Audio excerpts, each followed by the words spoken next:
Herkese merhabalar. Kanalımıza ve videomuza hepiniz hoş geldiniz. Bugün sizlerle bu görmüş olduğunuz penye ipten ördüğümüz pofidik mi pofidik, şirin mi şirin çantayı sizlerle beraber tekrar öreceğiz.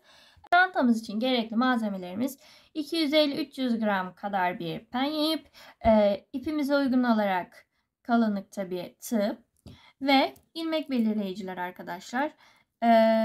Tığınız ne kadar büyük olursa, bizimkisi 5 milimlik ama bir 10 milimlik olsaydı çantamız daha yumuşak ve daha pofuduk olurdu. Hacmi büyük olurdu. Bunu da göz önünde bulundurarak tercihinizi yapabilirsiniz. Şimdi örme kısmına geçebiliriz. Çantamıza 7 adet zincir yaparak başlıyoruz arkadaşlar.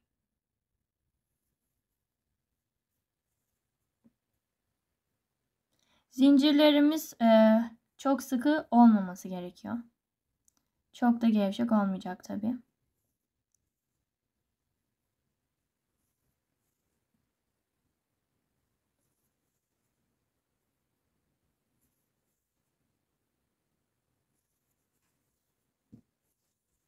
Ve son olarak 7. zincirimi yapıyorum. Şu şekilde 1, 2, 3, 4, 5, 6 ve 7. Şimdi bir zincir daha çekerek ikinci sıramın başlangıcını yapacağım. İlk sıramız bu şekilde 7 zincir. Şimdi bir zincir daha çekiyorum. 8 oluyor. Ve 7. zincirime 2 adet sık iğne yapacağım. Fakat bu sık iğneleri şöyle direkt girmeyeceğiz. Buradan değil. Şu zincirin şu kısmını da alarak şu boşluğa yapacağız. Şu şekilde gördüğünüz gibi. Ve şu şekilde tersten alacağız. Normalde böyle alınır. Ama bu şekilde alacağız ilmeğimizi. Şöyle bir. Yine aynı şekilde aynı yuvaya bir sık iğne daha yapıyoruz. Ve yine aynı şekilde üstten çekiyoruz ipimizi. Ve çok sıkı olmamasına dikkat edelim. Şöyle çekiştirelim. Rahat olsun. Bu ilk sık iğnemizi şimdi ilmek belirleyicimizi takabiliriz. Şimdi 5 adet hepsine teker teker sık iğne yapacağız. Yine sık iğneleri yaparken şuna dikkat edeceğiz. Direkt zincirin bu yuvasına değil, şu şekilde şu alttaki ipi de alarak, yani bir sonraki zinciri oluşturan ipi de alarak bu şekilde buradan geçeceğiz.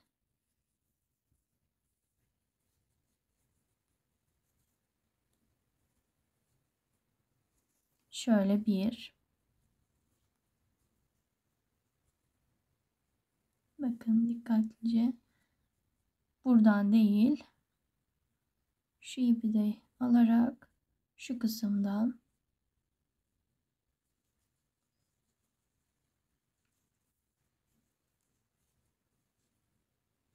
iki.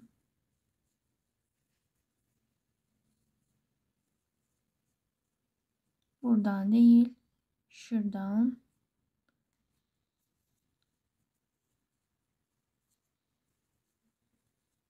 Üçüncüyü yaptık.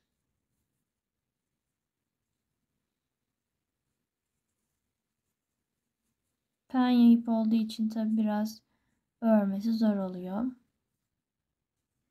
Ama sonucu çok güzel.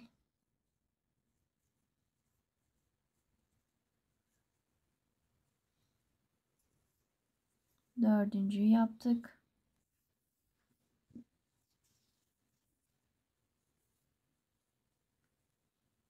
Şu şekilde şu aradan geçirerek beşinciyi de yapıyoruz.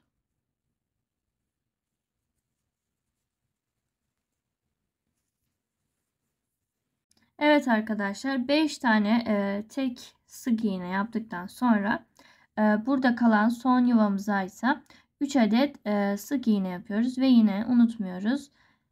Direkt buradan değil, şu kısmı da alıyoruz. Bu yuvaya 3 adet sık iğne yapacağız. 1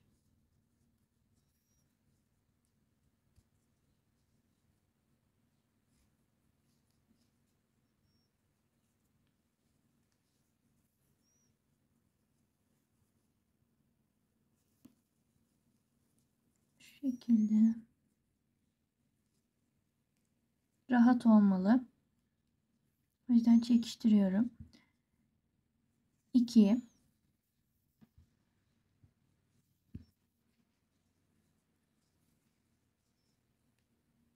yine aynı noktaya 3. sık iğnemi de yapıyorum.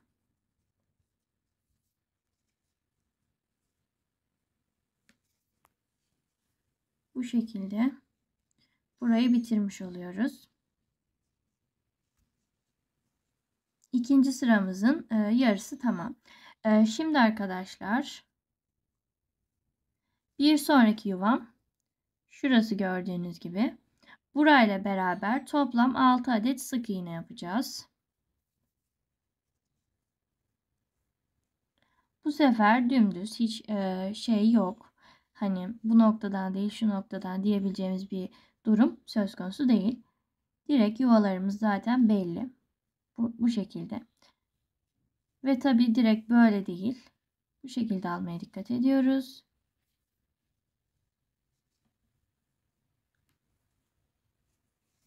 Bir.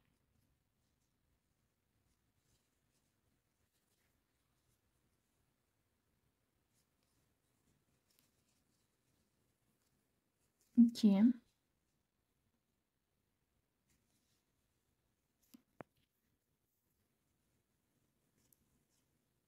3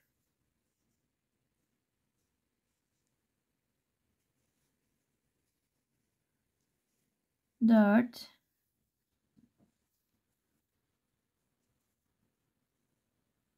5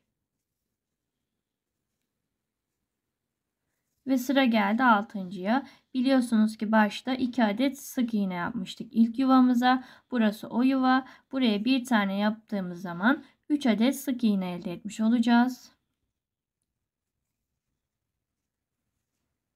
Şu şekilde gördüğünüz gibi. Zincirlerimizin iki ucu da 3'er sık iğne ile artırılmış oldu. Şimdi bir diğer sıraya geçeceğiz. O yüzden şuraya bir ilmek kaydırma yapıyoruz.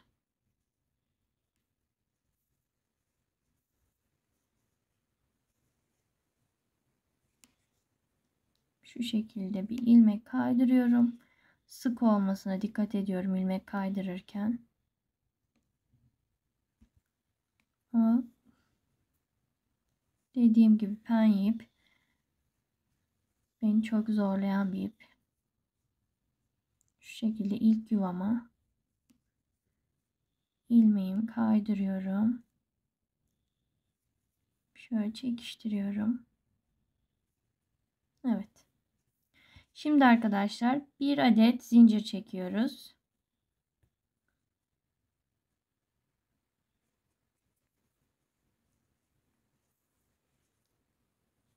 Şimdiki sıramızda ise arkadaşlar zincirimiz çekmiştik biraz önce biliyorsunuz.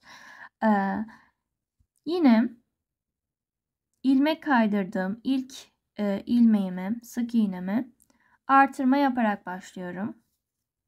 Zincirden sonra şöyle bir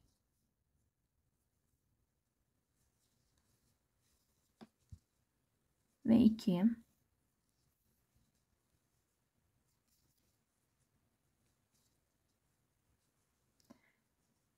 yine ilmek belirleyicimi birinci ilmeğime takıyorum. Sıra başım belli olsun. Birinci ilmeğimize artırmamızı yaptık. İkinci ilmeğimize de artırma yapıyoruz arkadaşlar.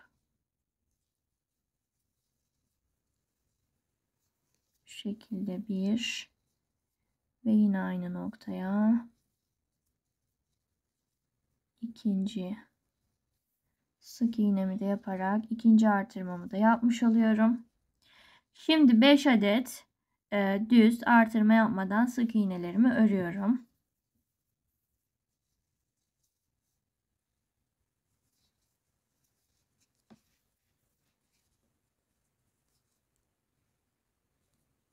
Şöyle 1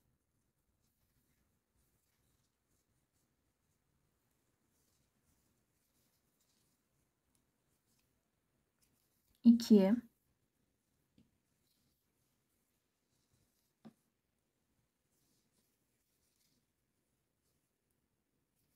3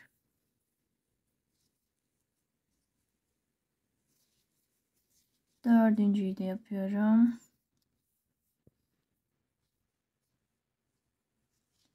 Ve beşinciyi de yaparak artırma kısımlarına geldik arkadaşlar. Şimdi buradaki 3 sık iğneme de artırma yapacağım arkadaşlar. Net görünüyordur umarım. Şöyle birinci sık iğnem.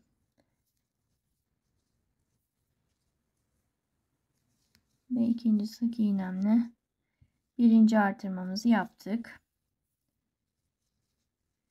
İkinci artırmamızı yapalım.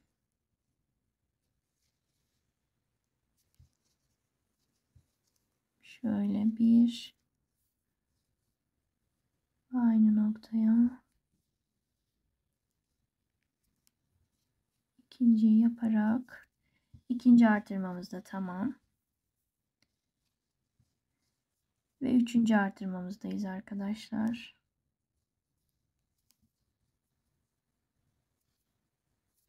Bir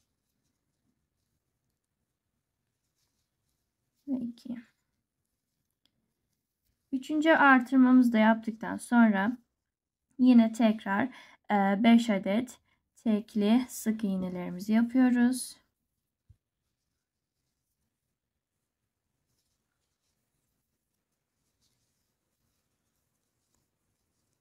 Şöyle bir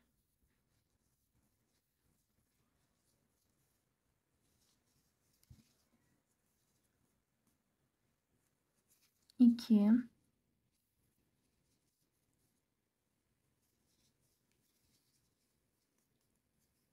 3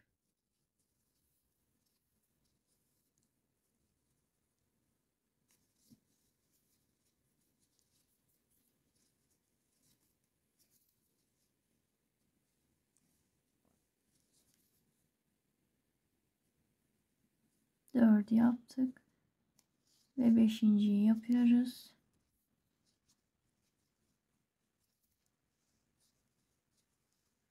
Beşinci sık iğnemizi de yaptıktan sonra arkadaşlar şöyle bakalım, kontrol edelim. Burası artırmaydı. 1, 2, 3, 4 ve 5. 6. sık iğnemize artırma yapıyoruz. Biliyorsunuz başta 2 adet sık iğneyi artırmıştık. Burada da 6. Sık iğneyi artırarak burayı da 3'e tamamlamış oluyoruz. Ve iki ucu da örgümüzün 3'er artırma olmuş olacak. Şu şekilde birinci ve yine aynı noktamızı ikinci sık iğnemizi yaparak artırmamızı yapmış oluyoruz.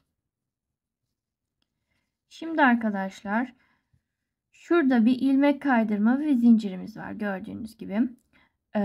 Sakın ola ki buralara herhangi bir sık iğne yapmayın. Çünkü o zaman dengesiz bir artırma yaparsınız. Direkt artırma ilmeğimizi ördükten sonra bu ilk ilmeğimize bir önceki sırada olduğu gibi ilmek kaydırma yapıyoruz. Şu şekilde burasıydı. Şuraya ilmeğimizi kaydırıyoruz. Çok sık olmasına dikkat edelim burayı. Şöyle tığdan daha kolay çekeceğim elimle. Gördüğünüz gibi şöyle bir şekil aldık. Bir sonraki sıraya geçmek için yine bir zincir çekiyorum. ve bir sonraki sıra için hazır hale gelmiş oluyorum. Şimdi arkadaşlar yeni sıramızda ise bir sık iğne, bir artırma, bir sık iğne, bir artırma ile başlayacağız. Biliyorsunuz ilmek kaydırdık, zincirimizi çektik ve bir sonraki sıra için ilk sık iğnemi yapıyorum. Ve sıramın başlangıç kısmı kaybolmasın diye şöyle ilmek belirleyicimi de takıyorum. Bir sık iğne, bir artırma demiştik. Bir sık iğnemizi yaptık. Artırmamızı yapıyoruz şimdi. 1 ve 2 aynı noktaya artırmamızı yaptık. Şimdi tekrar bir sık iğne, bir artırmamızı yapacağız. Bir sonraki sıraya. Şöyle bir tane daha yaparak artırıyoruz. Ve şimdi arkadaşlar 5 adet düz artırma yapmadan tekli sık iğnelerimizi öreceğiz.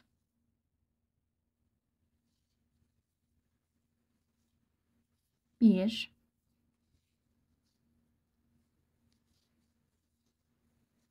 iki,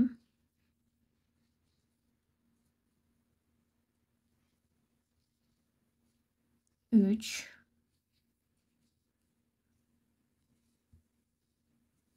dört ve 5.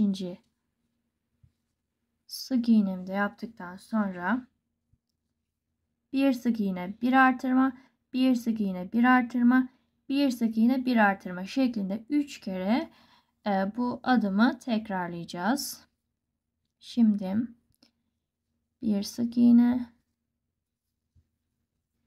bir artırma yapıyoruz. Şöyle artırmamızı yapıyoruz. Bir sık iğne, bir artırma yapıyoruz.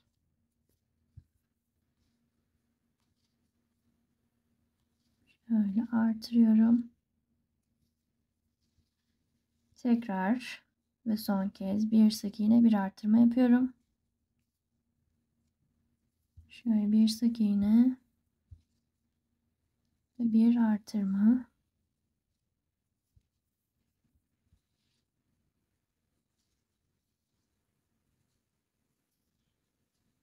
Şimdi arkadaşlar tekrar 5 adet düz tekli sık iğnelerimizi öreceğiz.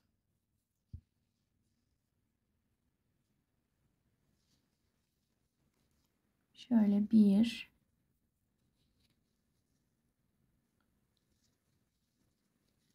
2, 3,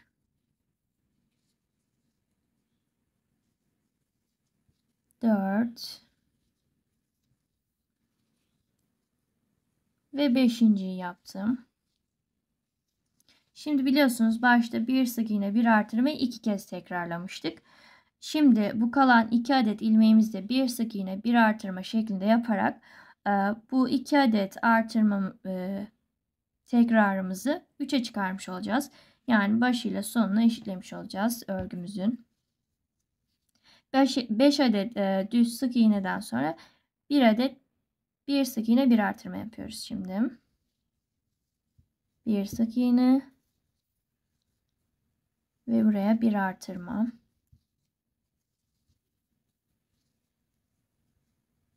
Şu şekilde. Şurası ise ilmek kaydırma ve zincirimiz. Buraları örmüyoruz. Ne yapıyoruz? Direkt bu ilk ilmeğimizi kaydırıp bir zincir çekiyoruz. Bir üst sıraya geçmek için. İlmeğimizi kaydıralım. Şu şekilde. Bir zincirimizi çekelim. Ve gördüğünüz gibi örgümüz bir üst sıraya geçmek için hazır. Evet arkadaşlar, dördüncü sıramız ise ilmeğimizi kaydırdık, zincirimizi çekmiştik.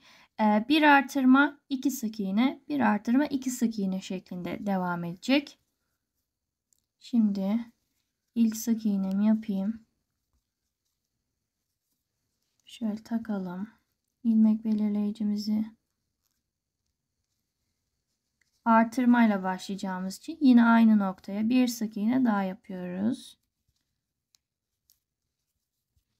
Bu şekilde. Ve 2 adet düz sık iğne yapacağız. Artırma yok. 1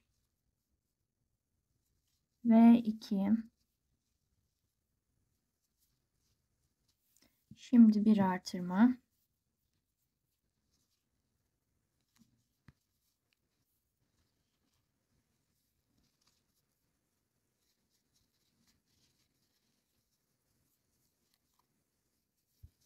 Şimdi 2 adet sık iğne yapıyoruz.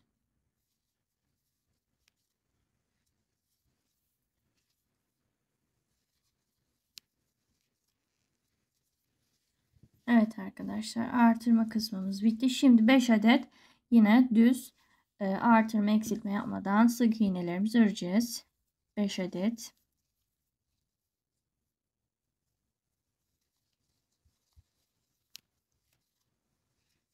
Bir,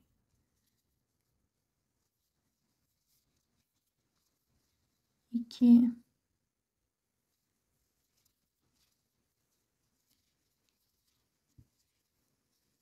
2,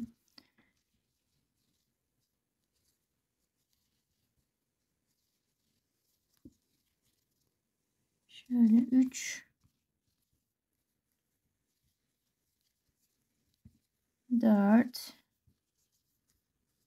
ve 5.'yi yaptım.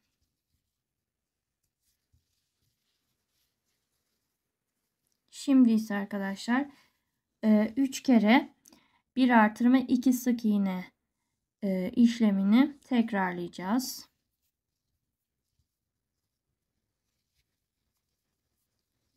Bir artırma yapıyoruz şimdi. Ve 2 adet düz sık iğne. 1 ve 2. Şimdi bir artırma.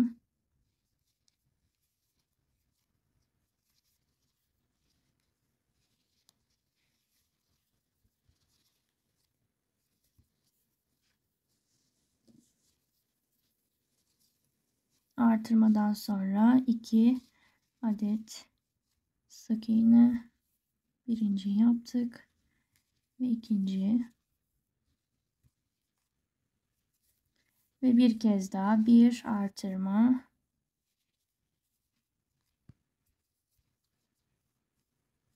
Şöyle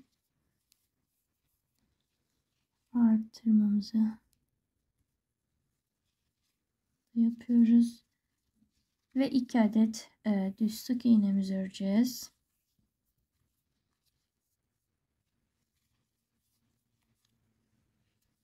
Ve 1 ve 2. Şimdi arkadaşlar 5 adet yine düz artırma eksiltme yapmadan sık iğnelerimizi yapacağız.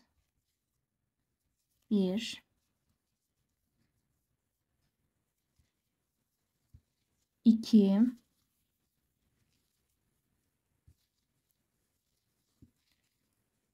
3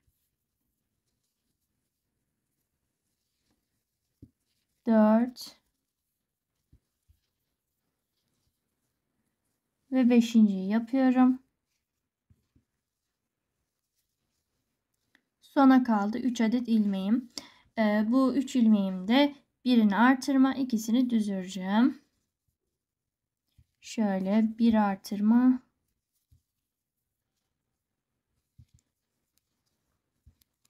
Ardından 2 adet düz sık iğne. 1 ve 2. Bu şekilde bu sırayı da bitirmiş olduk. Biliyorsunuz şuralar sayılmıyor. Burası ilmek kaydırma, burası da zincir ve burası da birinci sık iğnemizdi. Aman oraları karıştırmadığımız sürece çok güzel bir örgü elde etmiş oluruz.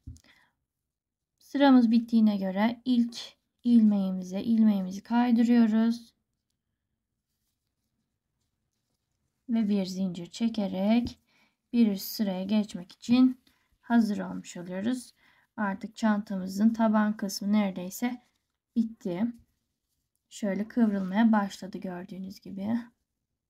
Çanak formunu almaya başladı. Bunu da yol yakınken burada ilmeklerin arasına sıkıştırabilirsiniz ya da kesebilirsiniz. Bu size kalmış. Bir sonraki sırada görüşelim. Evet arkadaşlar, yeni sıramızda ve 5. sıramızdayız. Bu sıramız son artırma sıramız olacak. Eğer çantanın büyüklüğü ipinize göre ya da tığınıza göre dilediğiniz büyüklükte değilse bir sıra daha artırma yapabilirsiniz. Bu sizin tercihiniz yine dediğim gibi. Şimdiki sıramızda yine ilmeğimizi kaydırıp zincirimizi çektik. O kaydırma yaptığımız ilk ilmeğimize bir sık iğne yaparak sıramıza başlıyorum. İlmek belirleyicimi takıyorum. Karıştırmayayım diye.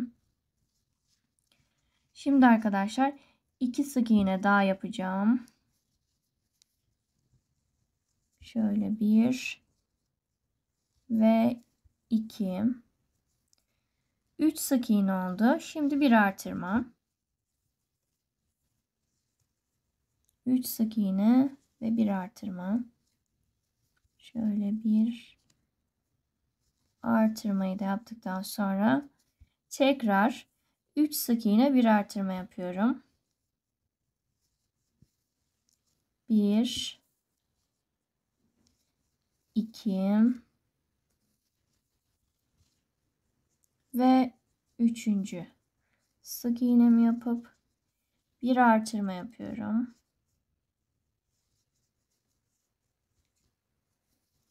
Bir artırma yaptıktan sonra bu şekilde almış oluyor. 5 adet düz sık iğnelerimizi öreceğiz arkadaşlar. Şimdi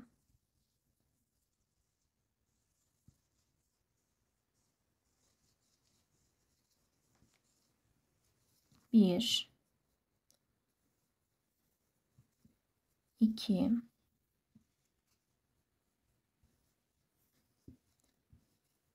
üç,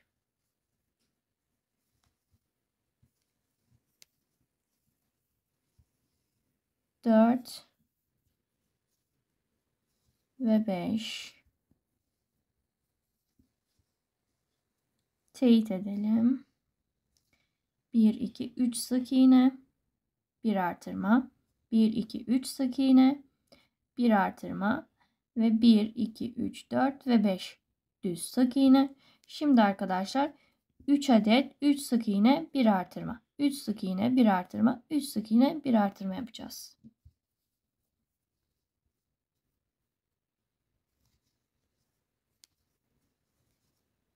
1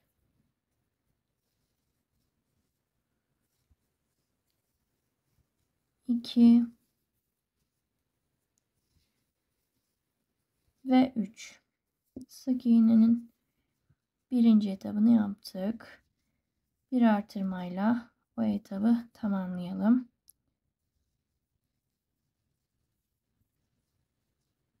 Artırmamızı da yaptık. Şimdi tekrar 3 sık iğne yapacağız.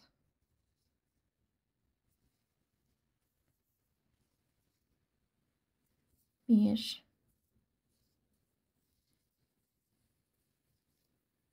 2 ve 3 sık iğne, bir artırma yapıyoruz buraya.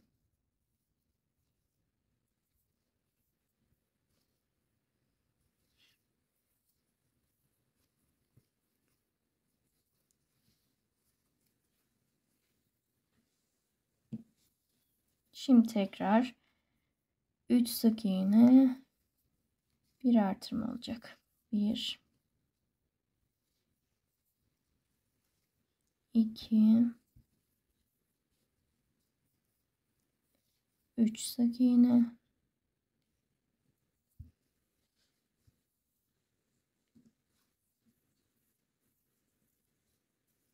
bir artırmamızı yapalım.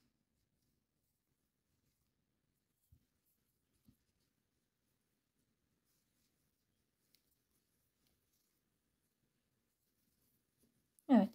Şimdi 5 adet düz artırma eksiltme yapmadan sık iğnelerimizi örüyoruz.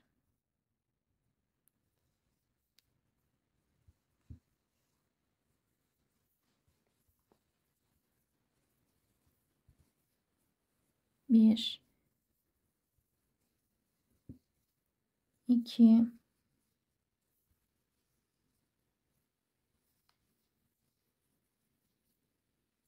üç, 4 ve 5. 5 adet sık iğnemi de yaptıktan sonra buradaki örüntümü 3'e tamamlamak için 3 sık iğne, bir artırma. Gördüğünüz gibi zaten 4 adet sık iğnem kaldı.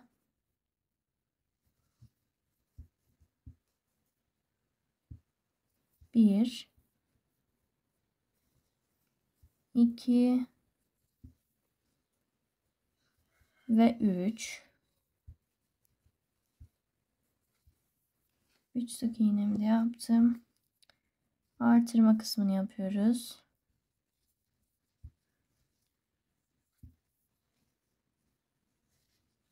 Artırmamızı da yaptıktan sonra